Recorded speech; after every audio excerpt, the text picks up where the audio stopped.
Question number 2. Ovary is one chambered but it becomes two chambered due to the formation of false septum. This is found in.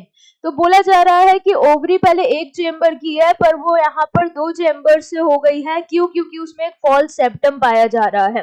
तो उसका diagram किस तरीके से होगा, उसका diagram हम यहाँ पर चेक कर लेते हैं. फॉर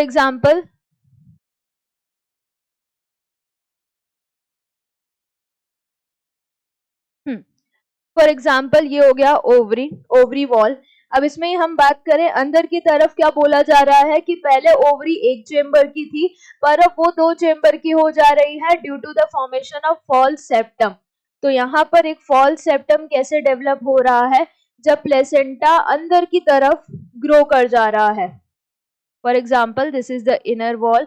प्लेसेंटा जो है जहां पर ऐसे ओव्यूल्स अटैच थे, वो प्लेसेंटा अगर अंदर की तरफ एक्सटेंड कर गया और एक्सटेंड करने की वजह से क्या डेवलप हो गया, एक फॉल्स सेप्टम यहाँ पर डेवलप हो गया कुछ इस तरीके से.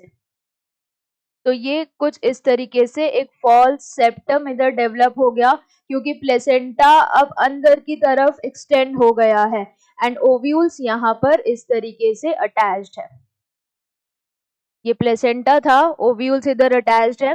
तो इस टाइप के प्लेसेंटेशन की अगर हम बात करें, जनरली पहले हमने देखा था कि ओव्यूल्स अटैच्ड है अगर इनर वॉल ऑफ ओवरी या पेरिफेरी पर, तो उसको क्या बोल रहे थे, पेराइटल प्लेसेंटेशन.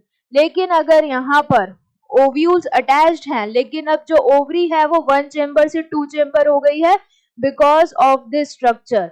ये जो स्ट्रक्चर है ये क्या है, एक फॉल्स सेप्टम है.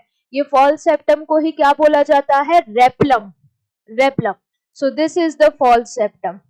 ये false septum डेवलप क्यों हुआ था, क्योंकि यहाँ पर प्लेसेंटा अंदर की तरफ एक्सटेंड हो गया था. These are the ovules attached to the placenta. तो ये क्या है, पेराइटल प्लेसेंटेशन ही है जिसमें यहाँ पर जो ओवरी है पहले वो वन चेम्बर थी but it becomes two chamber due to the formation of false septum. तो ये एक तरीके का क्या है, पेराइटल प्लेसेंटेशन. और पेराइटल प्रेजेंटेशन अभी अभी हमने डिस्कस किया था किसके अंदर प्रेजेंट है, दो एग्जांपल्स हमने देखे थे लास्ट क्वेश्चन में, that is mustard and argemone.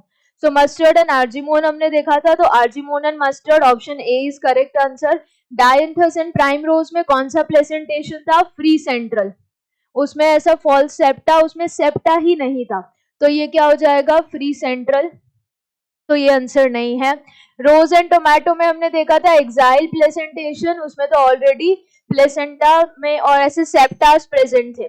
Then P plant में कौन सा देखा था, मार्जिनल. तो यहाँ पर करेक्ट आंसर क्या हो जाएगा, option A, that is argemone and mustard.